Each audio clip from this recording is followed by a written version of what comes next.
All right, hello everybody, and welcome to another exciting episode of Psychopinion. Actually, I got some new guests here, so we're going to go ahead and do the Psychopinion together on three, because it's something I do with my other co-hosts, which aren't here. So, hello everybody, welcome to another exciting episode of Psychopinion. Psychopinion. Yes. All right, fuck it, I'm going to leave it there. I didn't quite understand what was going on there, but sorry. At the beginning of every episode, we just say hello.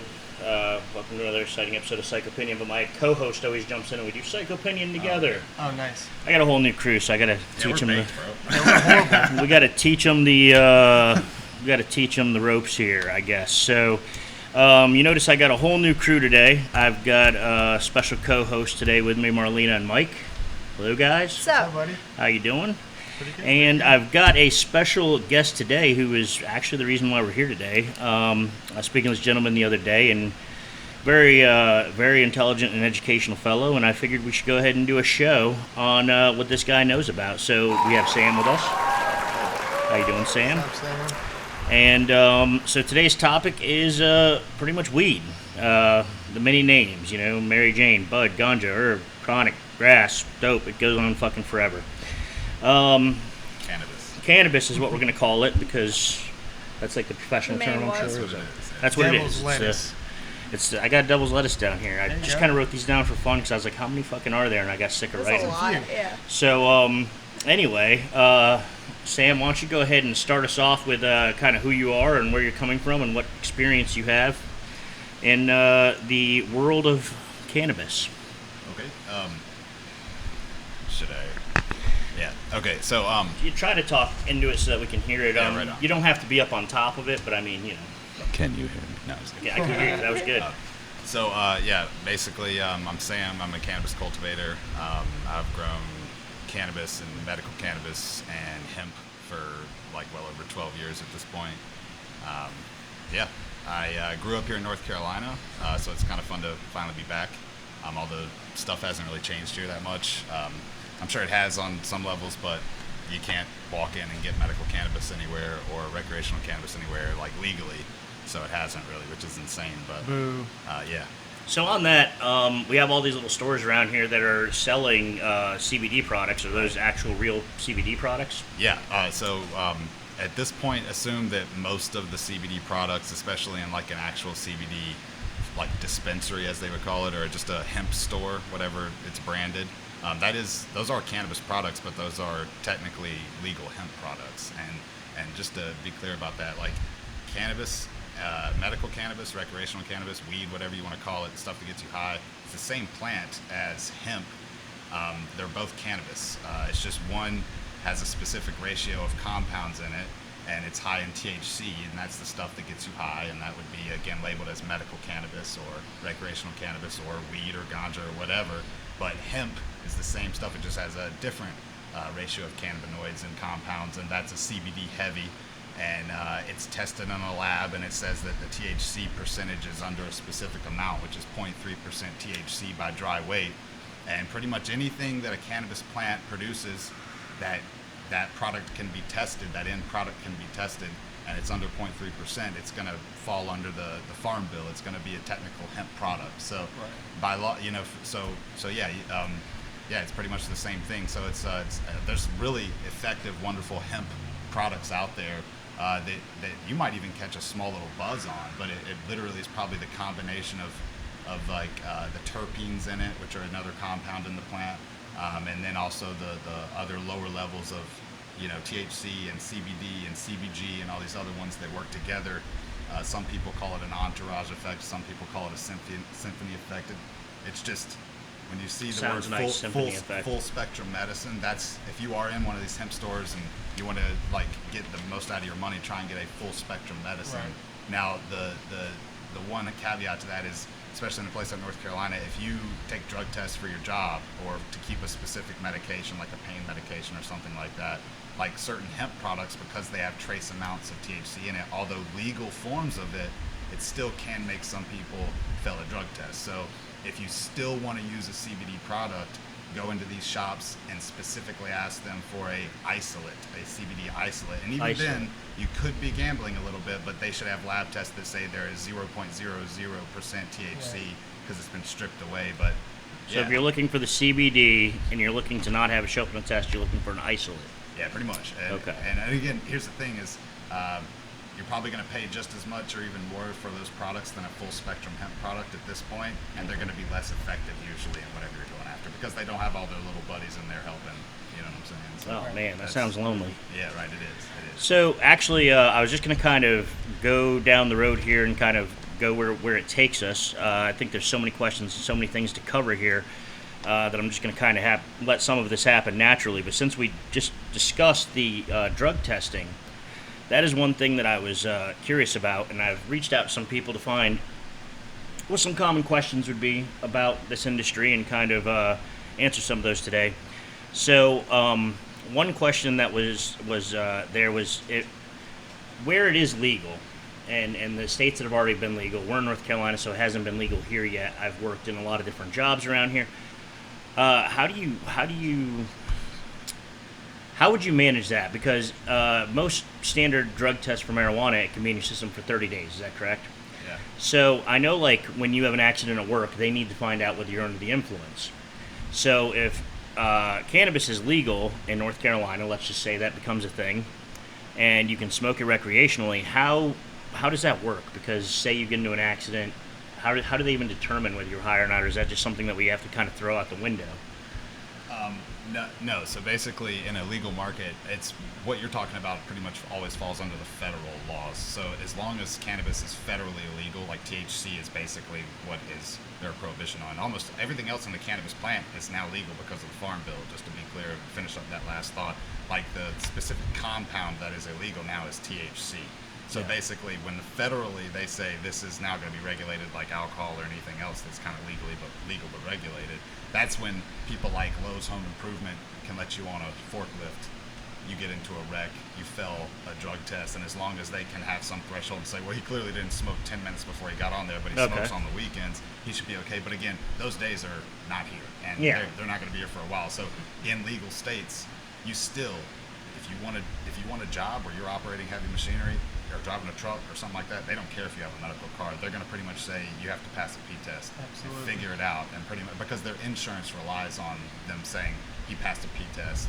You know what I'm saying? And so it's like, but that's pretty much. But again, in legal states like California, Colorado, Oregon, where there are workers needed in certain occupations, you're finding some employers pretty much make policies that say, we're not going to really do too much for cannabis. As long as they are willing to take a test, and that's all they fell for, and they look like they're put together, and they can do the job fine, we're going to just turn Or I them wonder on, if they're going to find some way to test potency in the urine test and say, oh, well, you're above this potency. But it's obvious that it wasn't today. But here's the thing. Exactly. They are kind of doing that. Like, there are breathalyzers out now. Even I in heard Canada, about that. And that's crazy because, like, I could smoke joints all day and drive fine.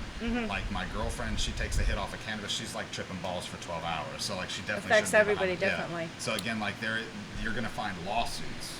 So I think you're going to find, like, so Michigan is a good example of this. Michigan basically was like, we can't really do anything about, if we roll up on you, pull you over, and you reek of weed, your eyes are bloodshot, then we're going to say you need to walk a line and do like a basic sobriety test, but we can't drug test you or piss test you or blood test you because we're going to be taken to court by a lawyer until there is science that says this actually is proven in some way that this amount of nanograms in your blood is too much. So, but those times, can you imagine the amount of people trying to make the product that they can then sell to all the police forces? There's a lot of money in that. Oh, I know. A lot of people are going to get locked up and screwed over like they are every day now. Yeah. Well, let me ask you about that because that's kind of related to the, I guess, sort of the people that feel like somebody should be held responsible.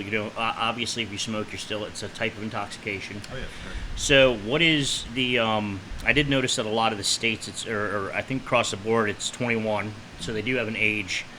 18 years old for a lot of medical programs. 18 for medical programs. I saw that a lot of the recreational ones were 21. For sure, yeah, they are. But what is so?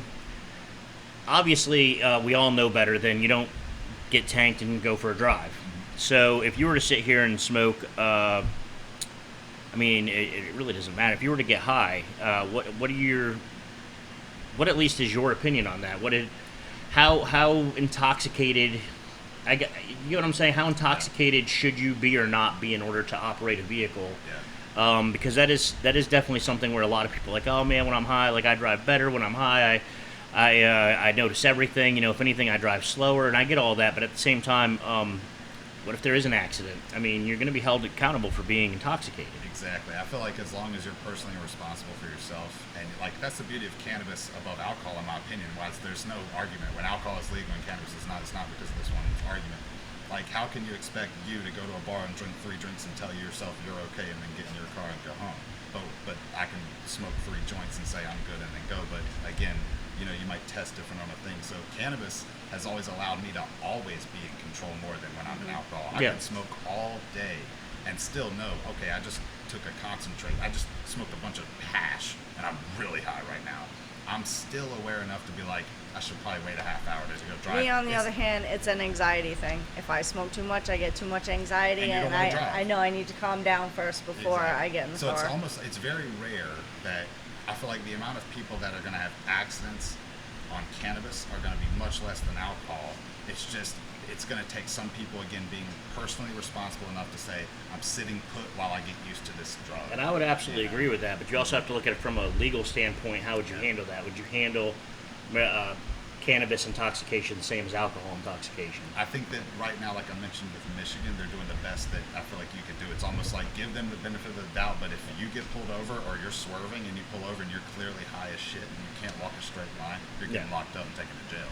Yeah. And at the very least, like, you're off the road that night, and then they'll figure out kind of, maybe that's when they'll do a blood test and they'll start to see a pattern in the amount of nanograms, but no matter really if you say you're a daily user or not, like clearly once they get to this threshold, they're always swerving, you know what I mean? Like, but I think it's going to take time, and it's definitely going to be, I think it will be less damage along the way figuring it out than with alcohol. Well, of course, anything that's a big change like this, it's in its infancy. It's going to be a lot of figuring things out. Well, also remember too, there's a lot of people that are just starting to like get into cannabis. Yeah. And that's true. There's gonna be, but a lot of people that already use cannabis. Yeah. Like they're already using it. They just need a safe, legal place to purchase it, and they probably already know their habits. Really, when it comes to like, I'm good at driving on it, and like you said, I get anxious as shit. I'm like, and that's something you had mentioned earlier when we were discussing things is it being safer this way, because then nobody's putting shit in your cannabis or marijuana, and that nobody's adding things in there that could possibly be more detrimental or more harmful to yourself or your body. Talk about knowing the person that you're getting it from. Yeah, even it being in stores where it's regulated and has gone through that process where you know the product you're getting. Yeah. That's level 3. Step 1 is growing your own. Step 2 is knowing the grower. Step 3 is if you can't go to regulated space. Right. Well, as going with the flow here, let's go ahead and go back to the beginning and start there. Growing your own. I've talked to a lot of people who have kind of asked questions about when's the right time of the year to start growing, kind of what conditions you want to grow in, sort of what you're looking at while you're trying to grow. Could you walk us through some tips on that, being that that's definitely your wheelhouse here? Can you give us some growing tips? Well, first off, I want a big beautiful plant. How the fuck do I get that? Well, here in this state, okay, if you're in prohibition land, as some people call it, if you're in a place where growing is not tolerated, Washington State is a fully legal state, but you can't do home grows there. Like they took away home growing in Washington State, which is insane. Now you can like do insane things to get a medical card, but you basically have to be half dying. But still, but with it legal there, it can't be more than a slap on the wrist if you do grow. I mean, how? You're right. How can you slam somebody for growing something that's legal? Well, they'll still.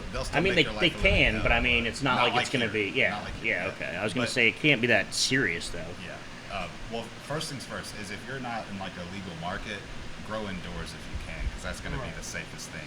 If you're not in a legal market too, but you don't have an indoor space, but you got like some woods and you kind of know the area, then like there's plenty of awesome like guerrilla grow tips.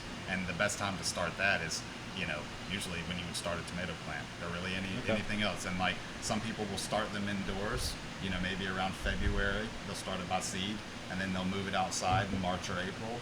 But what I've also learned is, especially, well, if you're going from seed, it's almost better usually to wait a couple of months, because clones sometimes move slower and they have a different rooting structure. But if you're running from seed, what I've learned is you can plant something in about May or June and get almost the exact same like quality but also quantity of flower without the IPM management, which is essential to get top quality out, like real clean bud period. But pretty much like, and the reason for this is it's less time for stuff to go wrong, and there's a certain thing called seed vigor, where basically it took me a while to actually accept that was a real thing, because I love clones, clone onlys. Proven clones are awesome, but like a seed, if it's a good line especially, it has like an explosion of growth and all this energy, and like just like when we're kids and teenagers, we can take a beating, and like basically hop back up, like let's play again. A seed plant going from plant the first 2-3 months, its whole mission in life is to get big enough to produce enough fruit, to catch enough pollen, to produce enough seed, to where it can die right there on the ground and produce a bunch of progeny. You know what I mean? So like, but a clone, it's almost like, man, I'm a chopped off arm, and I've been made to grow these roots, and I'm kind of getting my shit together. And now I got my shit together, and now I'm going to kind of get there, and then by the time it's getting there, then it's flipping to flower outside. But usually you want to start a plant in March or April, typically in almost, now Michigan, New York, the climate's going to be a little May. different. Yeah. Like basically the 45th parallel and up, Northern California to Maine, most people start their outdoor in May 15th to June 15th. Canada is usually around June 1st to June 15th. But here, March 1st. Yep. You know what I mean? March 1st. Okay. But they, Yep. and then He seems pretty confident. March 1st, guys. March That's 1st. what we're doing. And then basically be prepared to, if you're pulling outdoors, most of the genetics nowadays, a lot of the polyhybrids, they're going to finish in 8 to 10 weeks. Right. And here you'll plenty get that. If you can cover them, once you get those big old buds and they get soaking wet, like in a climate like this, especially with the heat, they'll mold up real quick. So it's like, if you actually can get the plant big enough to where it's worth covering and you can stay out of trouble down here doing that, try and cover it. Try and keep the water off the buds as much as possible. It's not really because it's washing off trichomes or any of that stuff. It's specifically to limit mold. Now, up north, the sun changes quicker and it gets colder quicker, which forces the plant to finish quicker and ripen quicker. Yeah. But you're usually pulling plants, if your stuff's in the ground in Michigan or New York at October 15th, you're flirting with disaster. But here, you're kind of like, you're chilling at October 15th.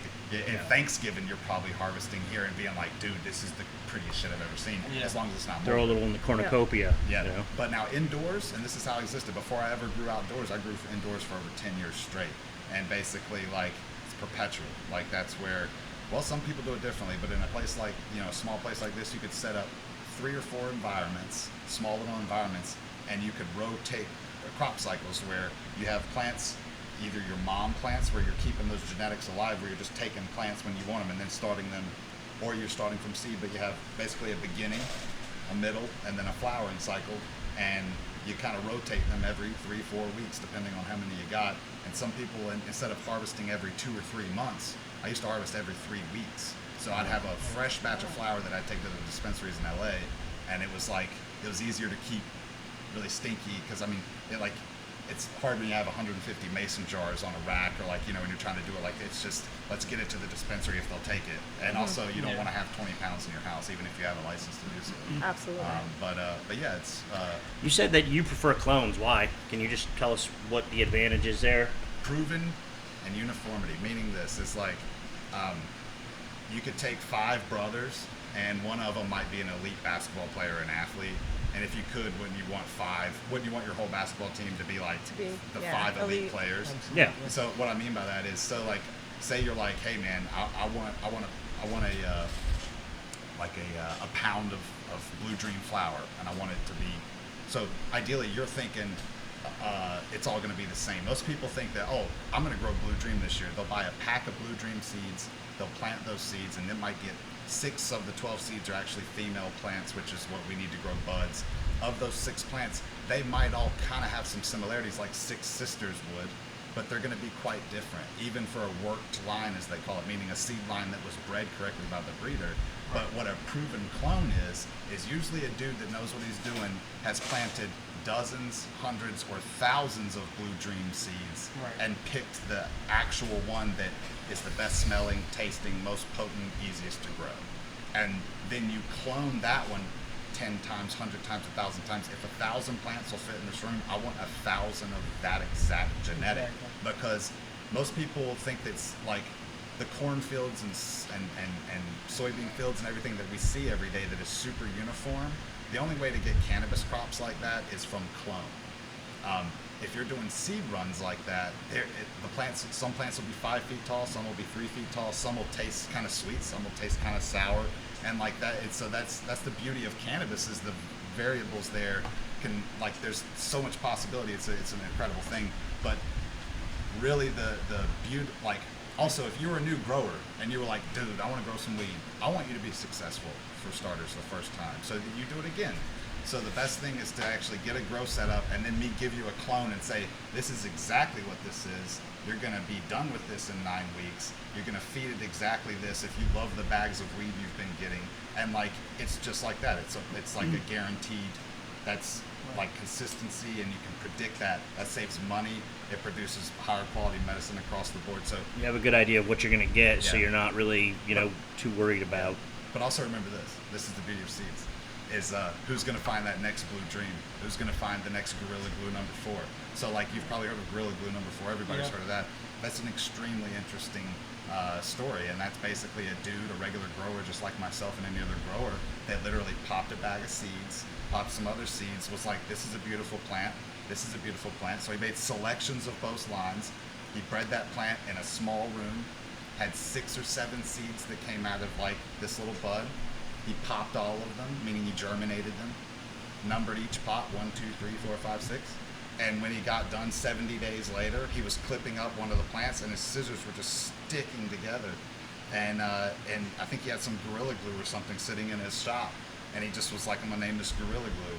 That particular clone, the number 4, it got so popular, Gorilla Glue sued this man for copyright infringement. Wow. And literally told the whole weed industry, you gotta stop putting Gorilla Glue number 4 on your menus, or we're gonna keep suing him, and we're gonna come sue your shops. Well, they're probably trying to make their money back from that chick doing her hair with Gorilla Glue. I remember that. Yeah. That's the first thing that came into mind when you said Gorilla Glue, is the girl that used Gorilla Glue on her hair.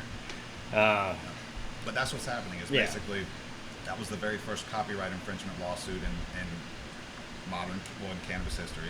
And basically, the breeder Josie Wells had to go to court. He unfortunately passed away a couple years ago, but just before he passed, they won they didn't win. They settled, and luckily they didn't lose their whole business. They just agreed to change it to GG4, and basically it kind of set a precedent for the rest of the industry. A lot of people had stuff named Skittles and all these other things, and they had their branding almost identical to whatever normal brand they were trying to rip off, which was stupid and lazy. But basically, like, GG4 was the first one that was, but again, that clone, there's a ton of GG4 crosses. It takes seed, like pollen, really well. It makes great seeds. It doesn't over-dominate crosses. It's a great plant. I love GG4. It's one of my favorites. But it's that clone specifically that I've tried 50 different GG4 crosses. But if someone was like, hey, you could set up a garden today and run something, what would you run? If someone had actually the GG4 cuts in clone and they were healthy clones, I'd probably take that almost over anything, just because of the medicinal value of that plant. It takes my nerves and my stress down. It takes pain down. If I want to, I can get pretty ramped up, So when I come in and smoke just a half a joint, I'm chilling. And that's a good question as well. So like, how would you'd obviously have the plants just from people smoking, using these plants, you'd kind of get the effects of it.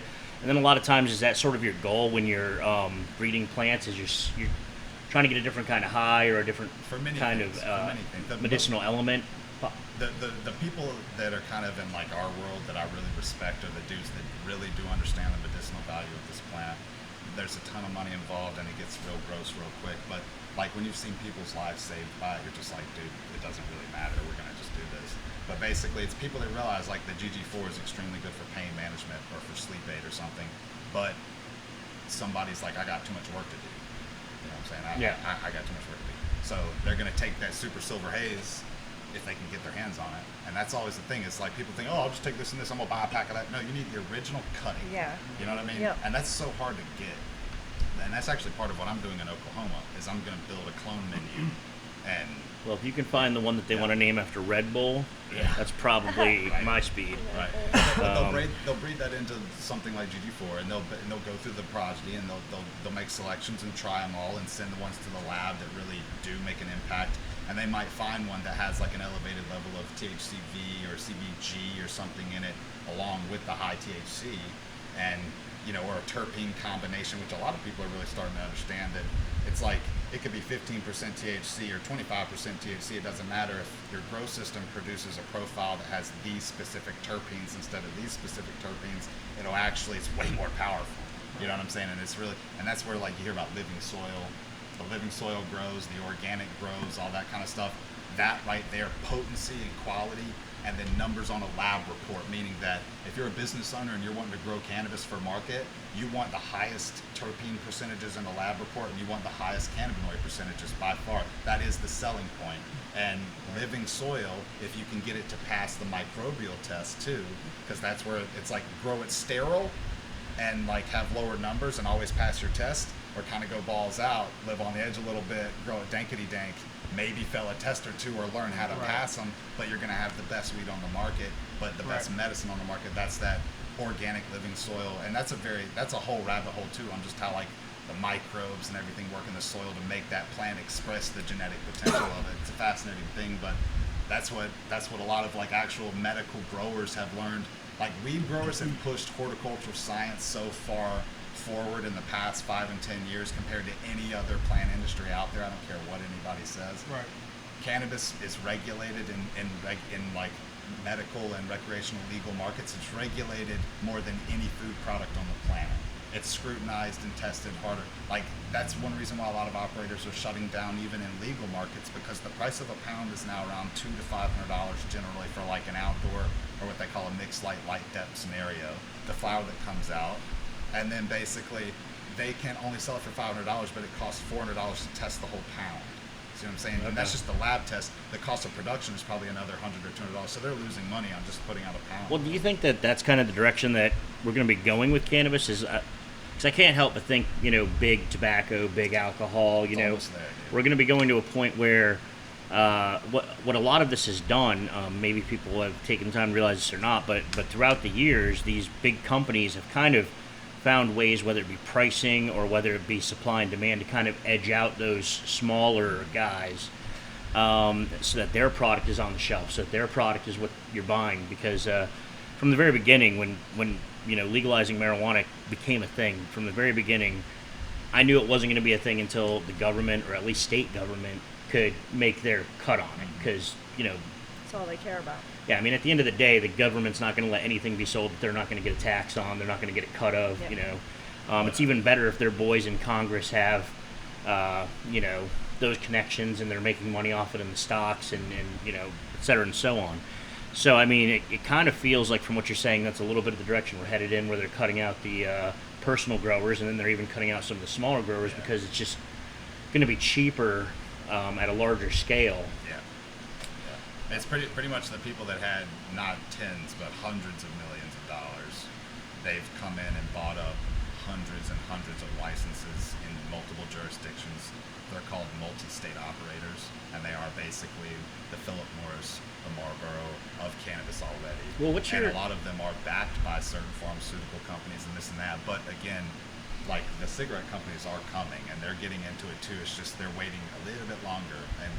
And there's going to be I think Marlboro weed. but also it's California. Like for instance, right now California, there's a moratorium on there's like a license cap, or on a square footage, like acreage cap.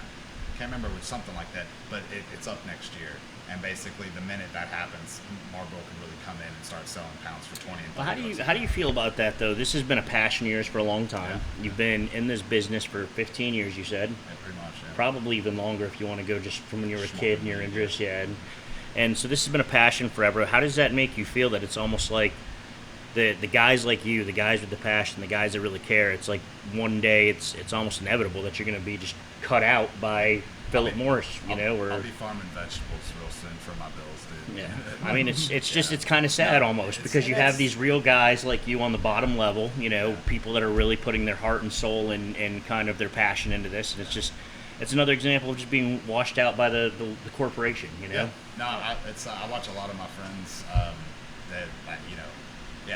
there's like it's been literally coined this in like articles, like it's called a mass extinction event among cannabis growers around the country, but specifically a lot of like legacy growers Some would put me in that, but I'm not. It's more people that are like generational cannabis farmers in Humboldt, Trinity County, Mendocino County. That's like what they call the Emerald Triangle in California. But Southern Oregon is huge. Like Colorado, like there's a lot of places where like these people had no idea how much domestic cannabis was being grown, and also how many normal good folk were actually paying their bills and sustaining a good life with it. And yeah, there's a lot of peripheral terrible crime associated with that, but still policies should be and could be developed better to kind of bring those people into the fold, because all you're going to do now is create a black market, but it's going to be either for mushrooms or something else. Yeah. And these people, half of them will go get normal jobs. The other half will refuse to go into society in normal ways, and they'll find a way to do whatever. And then there'll be like 5% of them that are like me and a lot of my friends in my community that we don't know anything else. I mean, like I quit college for this. So it's kind of one of those things to where I'll either end up working for corporate cannabis, or I'll give up and run a small farm and grow what hemp I can, maybe what weed I can for myself and my homies, if I'm even legally allowed to do that. If I'm not, I'll still be doing it. It's just nobody will know it. You know what I'm saying? Yeah. But it's, to think about the fact that I can't have like a local Domino's and like pretty much grow weed in the back, like like basically the golden age is what most people in my industry talk about, the Prop 215 days. That's Proposition 215 is what basically started medical marijuana in California, and it was regulated just enough to kind of know where it was coming from and what was going on, but it was patient run and patient grown. So like I had a license to grow 99 plants, and I could possess 10 pounds of weed on the road. So I would grow 99 plants. What 99 seems very arbitrary. Federal. So basically the Just like 100 seems like a lot. Well, so federal, fucking 99. 99, you don't go to federal prison. Yeah. 100, you go to federal prison. Oh, I'm just saying it's just like a random ass It number. is. I mean, Oh, it's. If I you mean, want to start going, the random numbers that dictate the entire quality of like dudes like mine's life is insane. But yeah, you better watch out that you count them daily, make sure nothing else sprouted up. I did have a question kind of on that. So you're very professional. You're very scientific. You're very, you come off as definitely like a. Well, my point is definitely like I have since the beginning of growing cannabis. I started here, grew here for almost 3 years, and was lucky to not go to prison a few different times. So pretty much I said to my better half, I told her, I was like, either you find a job with your degree, or the next crop is putting us in out west, and I don't know where we're going to land, but I need to land somewhere where I can get a medical card and stay out of jail and keep doing It this. sounds like a smart woman. Yeah, no, she was awesome. So basically, like it, but my whole goal was I fell in love with cultivating my own medicine, having control over that, but also sharing it with my friends and family. It was one of the best experiences, or is the best experience of my life. So it's kind of like I met a ton of growers out in California that they grew up in it. They also were just there, and they like weed. They're stoners, but they're not passionate cultivators. They would love to make a living doing it legally, and they want to participate in society, pay their taxes. And I don't know if that's just because of where I come from here, just the dude I am, or cultural. I think it's a couple things. But basically, a lot of people take for granted what I'm talking about in all these other environments, and there's people here in North Carolina that can't even think about doing that. And I still am wired like that. Like right now, I'm about to take back off to go to Oklahoma, and I have a homie there that has a commercial medical production license in Oklahoma.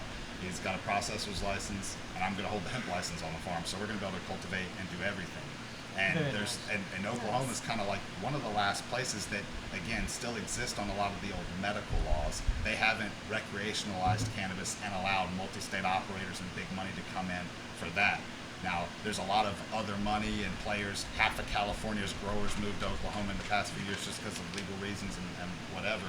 But again, until I can't, I'm still going to be trying to not only build a business, but develop some sort of living in this industry. And that does involve a ton of sacrifices and a lack of like roots in the ground. And that's a bummer, but again, that's just the path I've chosen. But again, I can easily see that if the next 2 to 3 years doesn't yield a property where I'm putting roots down and I'm not only growing weed, but hemp as well, and vegetables, or a medicinal herb crop or something like that. If I don't diversify on a piece of property and do that, then I'm going to be working in corporate cannabis, and I really don't want to do that. I don't want to I don't want to turn what I do into a factory, SOP-driven, day in and day out, kind of soul-dying thing. Again, I'll do that if my family depends on it, but I'm not going to help build that, and I'm not going to do it. I'm going to go kicking and screaming. You know. What about some breeding some vegetables, man, like some THC fucking blueberries? Now that's cool. Eat some shit, get high. Well, see, here's the thing: is like take the dank weed and then grow dank blueberries, and then just smear that hash oil all over those. There you go. Yeah, that's a much quicker route to what you're going for. And I get to keep growing the weed. Sounds amazing. But also, like, speaking of blueberries, like that's one of the fascinating things about this plant. And when it is fully legal, and when we can grow like 100 acres of cannabis or hemp, whatever it is, and it's not like, oh, if it goes hot, I'm going to go to prison, whatever. No, it's like we're going to grow this plant. If it's a little wonky, whatever, we can extract the terpenes alone out of it. I think that most hemp that's not farmed for fiber and seed, which is how the world can change, everybody kind of knows that. I think you're going to find the terpene market more valuable than the flower market. I think that cannabis is one of the few plants that can like produce hundreds of different terpenes and floral compounds, like gardenias, roses, dank cheese, like anything you could, cheeseburgers, rotten meat, anything you can think of that for some reason you'd want that like naturally derived essential oil of. Cannabis can produce that. So if you look at the price for a lavender essential oil or a rosemary essential oil, there's kind of a lot of money, And again, so you're going to find cannabis farmers that have the acreage and that were maybe doing hemp, kind of like where I was like in between, where they're doing 10 to 50 acres of hemp plants, which is a ton of cannabis plants. They're probably gonna just be extracting the terpenes right off it and turning the biomass that's left over into like some sort of building material. Let me ask you a question. Dank weed in the field. Let me ask you a question, because I just thought about this while you're talking. It's kind of a funny thought. So there's a lot of plants. There's a lot of vegetation in the world. A lot of different plants. So it seems to me like either we just hit it big with cannabis and this is just the magic fucking plant, or it just seems to me like a lot of people from smoking and wanting this to be such an amazing plant have put so much more scientific effort into it to find out every fucking amazing quality. Because listening to you talk, it's like the plant, like, is there anything it can't do? It's like the fucking Superman of plants. It's kind of like I've had a lot of people in the hemp world that like they said it just like I would, and it's like at a certain point when you're learning yourself about what hemp or a cannabis plant used to do for our society, for human beings in general, but also can now do, and the healing, but also the way it can like rebuild society in many respects, like physical but also mental society. It's insane because you're like, this is bullshit. There's no way that this is this easy, but also this encompassing. And then at some point you do just accept it and you're like, holy shit, one of the biggest travesties, truly, and I'm not just saying this because it's my line of work, is keeping cannabis from human beings is one of the most fucked up, excuse my language, evil things that has been done to us in the past 100 years, period. And a lot of evil shit's happened, bro.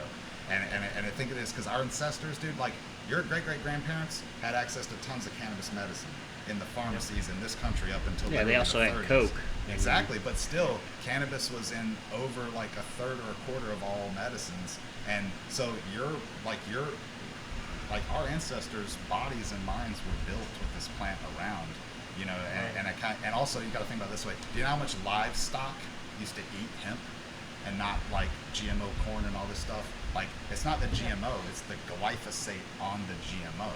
But basically, when you used to have cows that would eat hemp and hemp protein and hemp seeds all the time, all those cannabinoids are in that meat. You're eating cow with cannabinoids in it. So even if you didn't smoke weed, or even if you weren't around cannabis or using some cannabis medicine, you were getting way more cannabinoids into your body on a natural cycle than we are, because it was eradicated completely from the whole planet. So talk a little more about that, cannabinoids. What is that, and what does that mean to our bodies? So again, like this lug nut cultivator, as far as I understand it, this cannabinoid is basically just it's a compound that it exists in a few different things. Other plants do produce it, but cannabis is unique in the fact that it produces a ton of them and a lot of different ones. But basically, a cannabinoid is something that like our brain almost uses as almost like a nutrient, and it can produce different effects, anti-inflammatory, can do all sorts of things. But it's a secondary metabolite in the plant, and cannabis grows these things called trichome glands, and they're basically, if you ever look at a cannabis flower, or what they call a bud, it looks kind of frosty if it's decent at all. and those are those frosty. The frost is called trichomes, and they're an oil gland, and it basically looks like a little tower with a ball on top, and that's pretty much what we farm. You'll hear some cannabis growers say, you know, I'm an oil grower. I grow for oil. I don't grow plants. I grow oil. It's kind of what they're saying. But basically, the biomass is what people. It's the water-based part of the plant, the green leafy matter, the stem, the stalk, all that, and then the calyx, the pistils, all that. But everything, all the oil attached to all that green matter, that's where the medicine is in those oil glands. And cannabinoids are one of many. You have flavonoids in there, you have terpenes in there, you have cannabinoids, you have like all these different compounds that I don't even know off the top of my head. But basically, we in our bodies have something called an endocannabinoid system, and pretty much, yeah, it's kind of like, as far as I understand it, breast milk even has cannabinoids in it. You know, so you were getting trace amounts of that as a kid from your mother, even if she wasn't smoking pot. It's just something the body naturally produces because, again, it's part of how we're built and we run. So a lot of problems that we see today, health-wise and mental illness-wise, I personally do think that, again, if people were consuming low amounts of cannabis in all different forms, not getting high as shit, just like a vitamin or some sort of part of their diet, just people have described the endocannabinoid system, like your respiratory system or your nervous system, as the homeostasis center in the brain. So basically, it's like if you want to put something in your body that's going to help your body balance shit out and allow your other systems to kind of work in harmony and deal with whatever it's being assaulted by, whether that's nutrition or environment or poison or something like that. Like cannabis seems to kind of be one of those things that'll put cannabinoids into your brain pretty efficiently and allow your systems to kind of regulate better. So like that's why I know a lot of potheads that abuse their bodies and mind because they're pushing themselves and doing stupid shit all the time, but they smoke weed like better than they eat and better than they bathe, but they're healthier than I'll ever be. Like they never get sick, they aren't overweight, they never complain of like, you know, like joint problems, and they're just like, bro, I've just been smoking mad weed every day for like 20 years and it's just good weed, and I'm like, it's got to be kind of that simple, or at least a link to it. But yeah, it's I think, yeah, just look up the endocannabinoid system. We just discovered this in the 90s apparently. I mean, this is kind of a new thing. And again, the education, you think that when weed was looked at as like, well, in the DARE program, it's a Schedule 1, it's looked at as heroin and LSD. Like you think when they figured that out in the 90s, they were going to start teaching us that in school. Hey, the one plant we've kept away from y'all that y'all think is cool, you know, it's supposed to like put this in your body. No, they're not going to. Nobody even knows. Yep. You know, it's insane. So, All right. hope Well, that answered it, bro. no, actually, man, I feel like I'm in science class. I don't know about y'all over here. How you guys doing? Good. Agreed. Good. Yeah. Did you guys have anything up to this point? Just to go back to like the pure basics, I know a lot of the new growers might not know the difference between a male and female plant. Yeah, that's a great question. You could Because a elaborate? lot of people are going to be popping seeds they find and are getting, Yeah. and that's a fantastic Yep. thing. Yeah, so basically, like, the easiest thing to look for is, well, it's kind of, like, I think cannabis is quite similar to humans in some ways. It's kind of funny. I always laugh at it. But, yeah, so, like, a male plant is going to get 2 balls. It's going to get balls. And the female plants are going to get... Where are these balls? Where am I looking for the balls? Am I looking up under the tail? So Does that basically, tail? if this is the center stalk of the plant, and you have a branch, a lateral branch as they call it, that kind of comes out this way, you know what I mean? Mm-hmm. Like right under that. So basically, it'll be like in the armpit, basically. You'll see it pop out under that, and typically it'll be like the male plants will pop out like almost like a couple little balls, sometimes 3 or 4 little balls, but usually it'll start with 1 or 2. And it almost is hanging from a tiny little stem. It almost looks like a tiny little apple or something hanging off there. The female plants, it's easier to see a female, to be quite honest, because it usually will put up what I think it looks like one single ball, and it's called a calyx, and it looks almost like a teardrop. And then at the top of that, 2 little hairs pop out, and that's actually the cannabis flower. A bud is a collection of a ton of little cannabis flowers.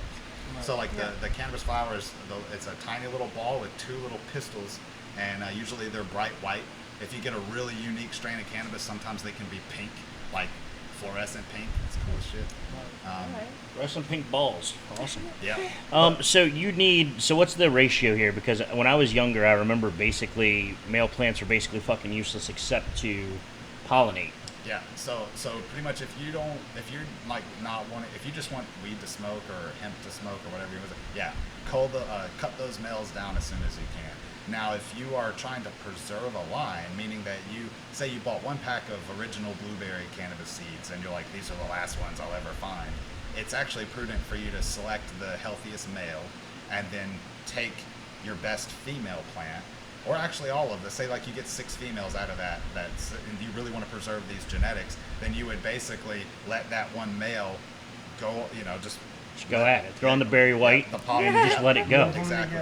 And then pretty much you would Turn down the lights. Yep, and that's a good way to preserve that line. But some people really, they would take the best female in their eyes and the best male, and they would let them do their thing, and then they would keep that seed in a jar until they wanted to plant it again. But really, the way that I work is, say you get one of those blueberry plants that is just phenomenal, and you're just like, wow, it's worth making seeds. Now you should always keep a clone of that as well. Make your seeds, but always keep a clone in veg. And if you don't have space for it, give it to a buddy.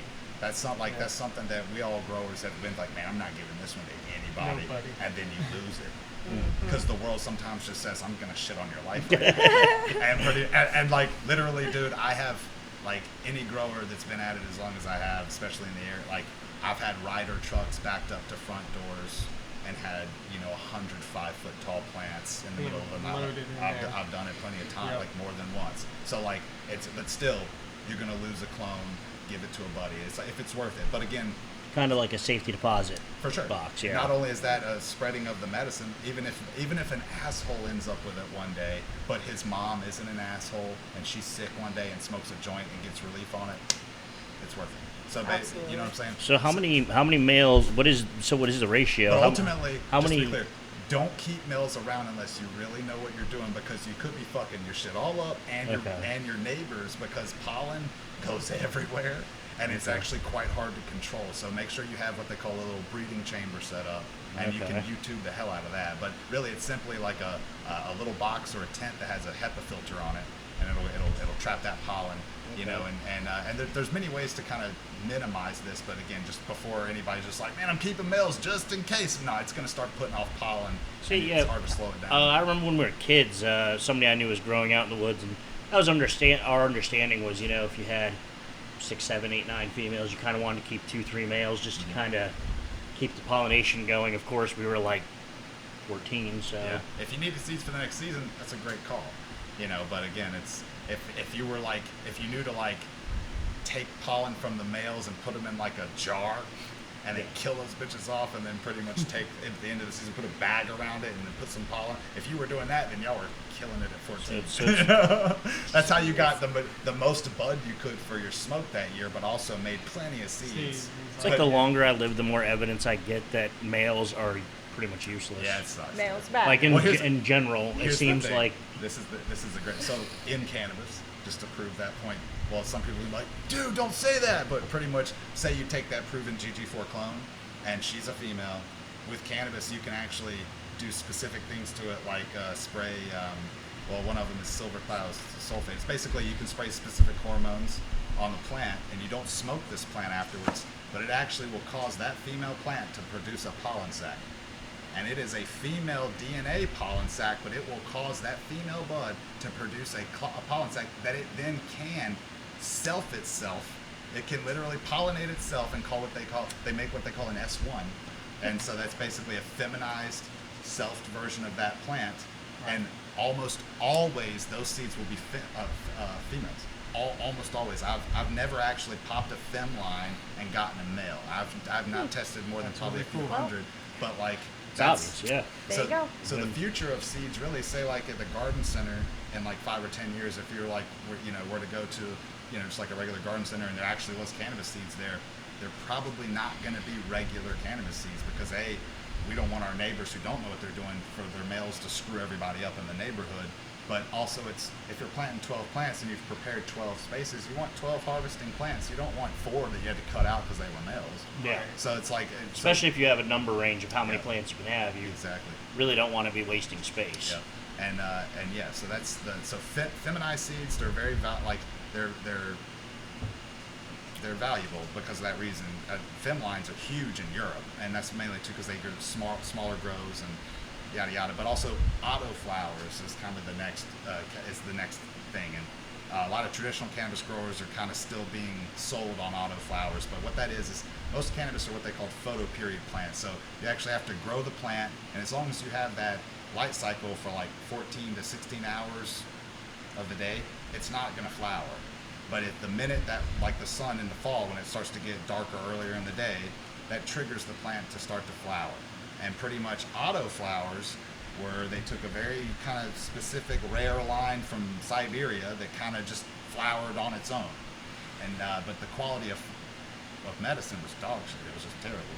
So they basically took this thing called an autoflower and spent 10 years breeding it with all the dank photo periods, and then finding autos and rolling with it. And now actually, you probably could get on the internet and go to 5 or 10 seed houses, get some autoflower seeds, pop them in your tent, and then literally in 60 to 80 days, you're harvesting a plant that's like a little Christmas tree full of flowers. Dude, makes it sound easy Wow. as hell. I'm And about no, to go start. It is. But again, you talk to a dude like me that's like, yeah, but if I got a Blue Dream clone, Right. then I could still grow a half pound. You know, but again, and this is the beauty of it. Some people want something different all the time. They don't care how good the Blue Dream or the GG4 Me. or any. Yeah. Okay. So Yep. you're gonna love to find an affordable seed source, and every time you plant a new plant, you're not planting clones or getting clones from the club and worrying if there's bugs on it. Or a disease in it. You're gonna start fresh every time, and it's gonna be like a little hunt for you. Yeah. You're gonna be like, Yeah. oh, this one's blueberry. Oh, this one kind of smells like pink grapefruit. Oh, this is cotton candy. Oh my God, you know. And then you get to, Yeah. and that's what I was trying to get at earlier. I don't think I got to that point. You're gonna find some people that are like, I need this same medicine all the time for me and my mom. This is what makes us feel good. Yeah. Or this is shit that pays my bills. I can get $2,000 a pound for it in New York City. I don't care. It just has to be this. Then those are clone dudes. Right. Clones pay the bills. I always have said that clones pay the bills. Seeds are for the thrill. So Right. basically, Yeah. and then you'll have the other grower that pretty much is just the hunter. And then they're the dude. They're the homie where it's like, he might run through 20 lines, 50 lines, but he might find that next GG4 cut, and then he's going to pass it to you, who knows how to fill a whole room of it, and that's how you get 20 pounds of something great out there. And it's like, 4,000 people just smoked this, and then people are like, yo, that shit was dank. What was that? Yeah. You know, and then you can repeat that, and then she's already off hunting that new flavor. That's where the industry's at right now. That's what kind of my homie's doing in Oklahoma. He's a hunter. So do you I'm think really that? good at cloning and So what you're saying is, I was kind of thinking about this industry going in one of two ways, and I was thinking the two things that popped into my head is alcohol and tobacco. And I said this earlier, but with alcohol, you know, you go into the liquor store, you're a whiskey guy, you've got all the different whiskeys. There's always new whiskeys coming out. There's always new distilleries making new things. There's always, there's a variety. For sure. Yeah. So I could see it going that way, where you have the growers and they're like, well, there's this, and then there's this, and then there's this mixed with that, and you kind of have those, but also still you have your standards in there, like your makers, or so I see it going that way, or I see it the tobacco route, where everything's regulated, it's all the same shit. You buy, Marlboro, cannabis, that's what the fuck you get every time. What direction do you kind of see it more going in, or do you see it being kind of more of a mixed market? Because I don't know if both of them necessarily could exist at once in the end. They can. You got to just compare it to some So of the other maybe ones. like cigar shops might be Pretty- kind of where you Yeah. still get that tobacco, but you Yeah. get the different variety, Yeah. something like that. Yeah, you're always gonna have the connoisseur market, and I feel like that will ebb and flow in size, but for the most part, it's gonna be actually pretty damn small. As much as I want to believe that there's gonna be people out there that want to spend top dollar and do this and that, for the most part, I want people and the masses to be able to get dank weed for really affordable prices, because that's how we live a decent life. Period. But for real, when it comes to the producer and the consumer, you're gonna have probably like 5% of the market being super dank products. Always, and there's going to be half of that's going to be new shit, and the rest of it's going to be staples. Like I've talked about GG4, Blue Yeah. Dream. We'll see those in 20 The years. comparison to like the makers, yeah. Like you've heard of like Maui Wowie. Mm-hmm. Okay, there are still original clones of the Maui Wowie from the 70s, and I'm talking just like you meet 50-year-old people. There's 50-year-old genetic lines that have stayed in clone form. It's amazing, but again, and they'll still be there. But basically, but you always have the dudes that do the hunting, and then the guys like myself or my friends that are just like, how good of a hash can we make from this new line? What's the new blend on this new style of hash? So there's But the average smoker's probably going with the Marlboro. 95% of them are going to go to Marlboro, and they're going to hope that they have 3 flavors to choose from, and they can kind of rotate. And if Marlboro is smart, what they'll do is they'll come to the 5% dudes, which they've already kind of done, like the big guys that I've talked about earlier. This is how they got the genetics they're working with now. They come to the community, the smaller growers, the dudes, the connoisseurs, and they say, what's going to work best in my facility? and then they're going to be like, all right, this is your lighting, this is your environment, this is where you're at climate-wise, this is the market you're selling to. Because like people on the West Coast actually prefer a lot of different weed than we do on the East Coast when it comes to flavors and all that. A lot of people don't even think about that, but so again, the connoisseur market should either be the consultant or the genetic bank, or usually the R&D department for the Marlboros. Now they'll move some shit in-house, but really it'll be the dude that devotes his entire waking existence to this plant that will find that new legacy cut, and then the Marlboro dude will be like, damn, I want that. And then that one dude will probably make a licensing deal that'll set him and his family up. And you see what I'm saying? So, but again, most people are going to get screwed as a producer, and they already are. But most people, small and medium scale producers, are going to be completely pushed out of the market. And the only way they'll have a market is if they're doing it on the side for fun, like people do tomatoes and stuff. And they might make some money, but really it's for them, their own meds, their own family. And who knows how long that'll last. That's the bummer, is when Marlboro and everybody else is like, hey, we have this entire market share, and even if 5% of the people that would be coming into our stores are growing their own weed, I still want that 5%. So I'm going to lobby hard as shit in that state. Oh yeah, those corporations want it all. They want everything. And that's happening. And that's the bummer. But it'll take, like in Michigan, I saw some dudes in the community. They educate and they push hard. And they go up to the legislators in Lansing and they speak with respect, and they present themselves like with better haircuts than this and all that kind of stuff. And they actually are taken pretty seriously, and they've actually preserved a lot of the caregiver laws there. And that's again effort from patients and people that are working regular jobs, aren't earning tons of money, aren't really even trying to start a business because they don't have $5 million to even think about it. You know what I'm saying? Well, So let me ask you a question there, because this is something I was thinking about earlier. So I was drawing parallels, which I do a lot. Obviously, if there's something that I'm not as into, I kind of draw a parallel with something that I am into. So you a lot of people that I've met, I kind of have met both sides. You got like just your straight up stoners, and then you've got your more educated, looking at it for the medicinal purposes, et cetera, and so on, right? So what I'm getting at is that my parallel here is that I'm a gun guy. I do like to shoot guns. I recreationally enjoy firearms. I don't want that right taken away, and I stand how I stand. But there are the Americans that are these gun-toting, rednecks that waving their guns in the air, acting like assholes.